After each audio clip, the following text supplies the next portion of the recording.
Despite being a financial disaster and often listed among the worst cars, this car still holds a certain appeal due to its unique fiberglass acrylic body, advanced safety features and distinctive gull-wing doors, which were reminiscent of the Mercedes 300 SL. This story starts with a young Malcolm Bricklin dropping out of college to join his father's hardware and plumbing supply business in Orlando, Florida, handyman, and using his entrepreneurial skills, he turned the family business into a successful multi-million-dollar franchise of hardware stores. It was the mid-1960s, and after revamping his family business, Bricklin embarked on a new venture influenced by the era's events. The 1956 Suez Crisis highlighted fuel supply vulnerability, leading to fuel rationing in Britain during post-war austerity. Meanwhile, in the US and Canada, a shift from large cars to smaller, more fuel-efficient cars was gaining traction. Then along came the rise of the bubble cars, like the Heinkel and the BMW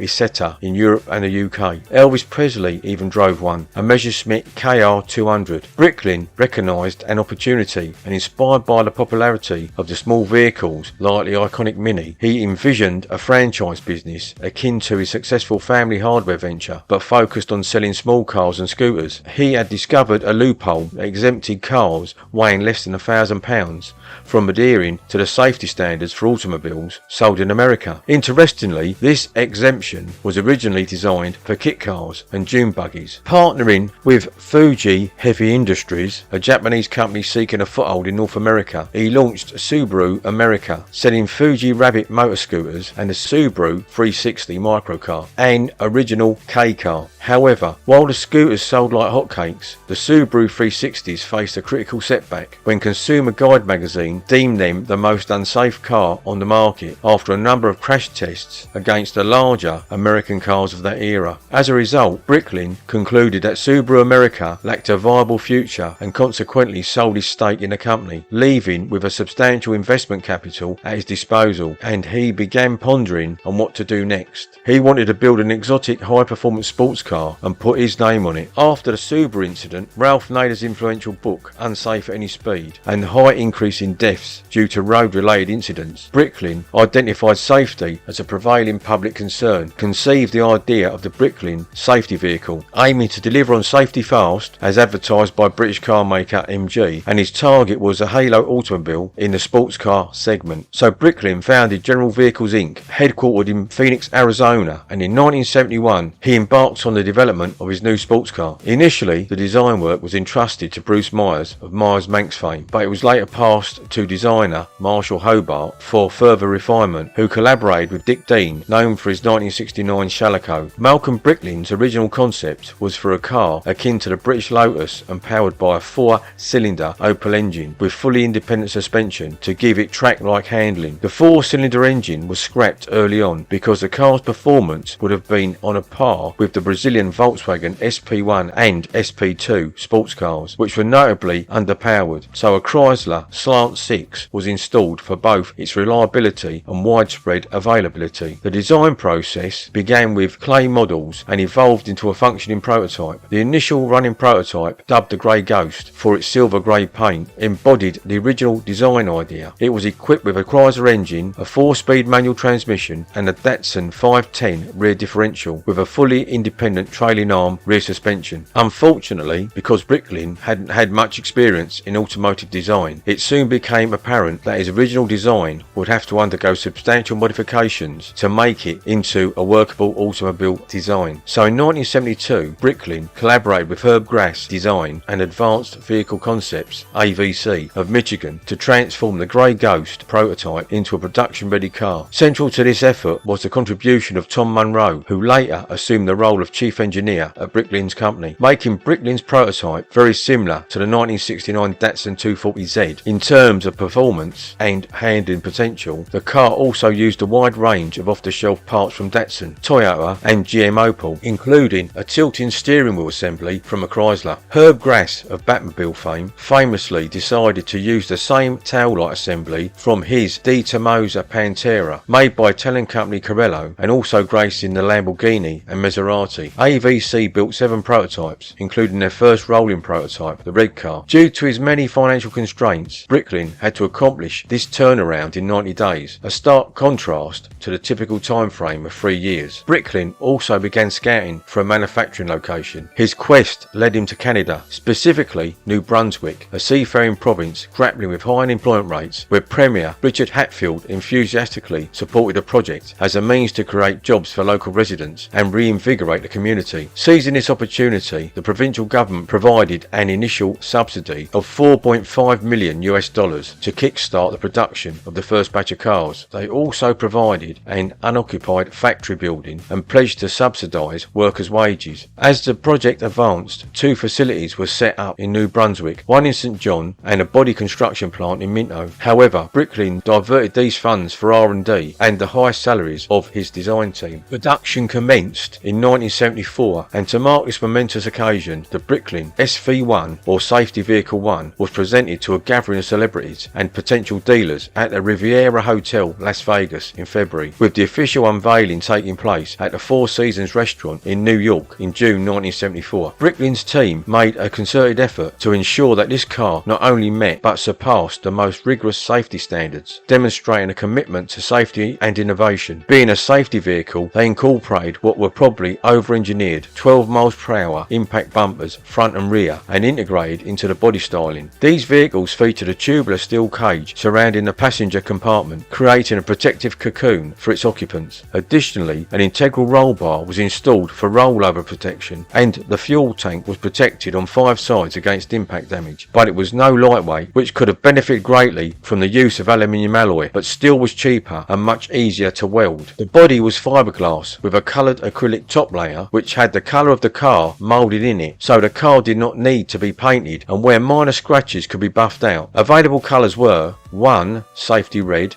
2. Safety green, 3. Safety orange, 4. Safety white, and 5. Safety suntan.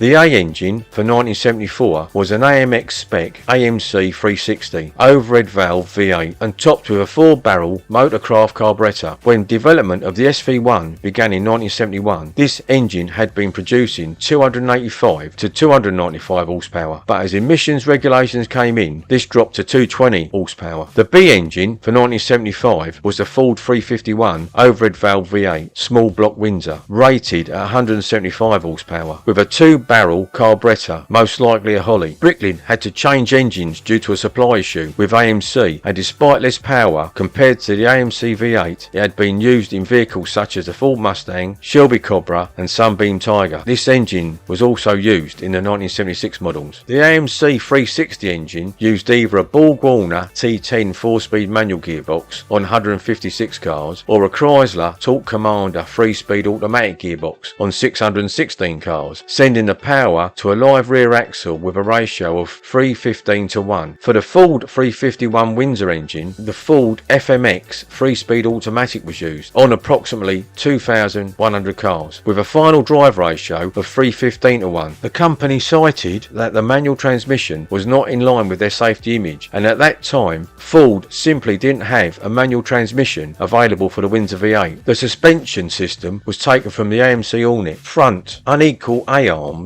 with coil springs and telescopic shock absorbers. Rear, Hotchkiss live axle with semi-elliptic leaf springs and telescopic shock absorbers. Stopping was by a servo-assisted braking system, again from the AMC Hornet, with front 11-inch vented discs and rear 10-inch drums, using 15-inch turbo mag aluminium wheels, shod on BF Goodrich radial TA white letter FR60 by 15 tyres. There was, however, no provision for a spare tyre. The SV-1 was able to run the quarter mile in 16.6 seconds at 83.6 miles per hour with a top speed of 118 miles per hour. The 19-pound gull-wing doors in the Bricklin SV-1 were designed for safety and convenience, but faced criticism for their weight and hydraulic operation. Car and driver likened manual operation to climbing out of a manhole while a semi-trailer was parked on the cover. Furthermore, attempting to raise one door while lowering the other could cause the hydraulic pump to fail. The Bricklin SV-1 introduced other innovative features that garnered negative reviews, especially its thick A-pillars and limited visibility due to the integrated roll bar and aerodynamic body style. While thick A-pillars are now common in modern cars for rollover protection and airbag installation, this was very unfamiliar to drivers in 1974. EMC designed and expected to supply both the large panel press as well as a complete set of water-cooled cast aluminium moulds for the 22 body parts required for the Bricklin, but ultimately Bricklin only bought the press, opting to use epoxy moulds for their bodywork. These caused a number of problems at the Minto bodyworks, affecting the bonding of the acrylic layer to the fiberglass, resulting in wastage of about 2/3 of panels produced. Bricklin brought in Archie Harmelek, an expert from the McMaster University of Hamilton, Ontario. With his help, the wastage rate for panels was reduced to around a fifth of production, which was obviously a lot better than 2/3, but still not ideal. These continued production costs caused car prices to soar to nearly $10,000 by the end of production, equivalent to more than $40,000 today. Production was also a lot slower than expected, with the planned 1,000 cars per month dwindling to less than 3,000 over the whole run. The final straw was the decision to employ workers from a region with 25% unemployment rate, leading to a predominantly unskilled workforce. This novice workforce, largely unfamiliar with the automotive production lines and coupled with the financial urgency to speed up production, resulted in inferior craftsmanship and poor quality control. Additionally, during hunting season, a large proportion of the workforce would go, leaving the factory severely understaffed. Despite having a backlog of orders on the books, Bricklin was finally forced into receivership in 1975 after receiving more than $20 million